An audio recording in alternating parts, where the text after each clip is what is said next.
આણંદ જિલ્લા પંચાયતની સામાન્ય સભામાં ભારે હંગામો, કોંગ્રેસના સભ્યોને ગ્રાન્ટ ન મળતા પક્ષપાતનો આરોપ, મતદારો સાથે અન્યાય થતો હોવાની વ્યક્ત કરી નારાજગી.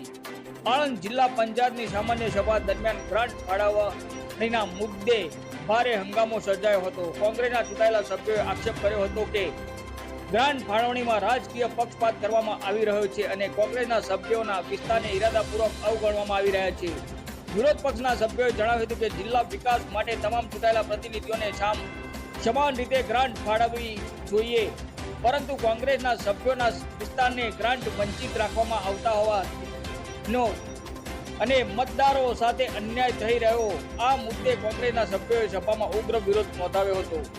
વહીવટી તંત્ર તેમજ સત્તાધારી પક્ષ સામે નારાજગી વ્યક્ત કરવામાં આવી હતી. કોંગ્રેસના સભ્યોના જણાવ્યા મુજબ વિકાસના પ્રશ્નોને રાજકીય દ્રષ્ટિકોણથી જોવાને બદલે લોકહિતને પ્રાધાન્ય આપવું જોઈએ. તેમણે માંગણી કરી હતી કે ગ્રાન્ટ ફાળવણીમાં પારદર્શિતા રાખી તમામ વિસ્તારને સમાન ન્યાય આપવામાં આવે. આ મુદ્દે સામાન્ય સભામાં વાતાવરણ તંગ બન્યું હતું અને બંને પક્ષના સભ્યો વચ્ચે ઉગ્ર ચર્ચાઓ જોવા મળી હતી. રિપોર્ટર ભગવત ભટ્ટ, આણંદ.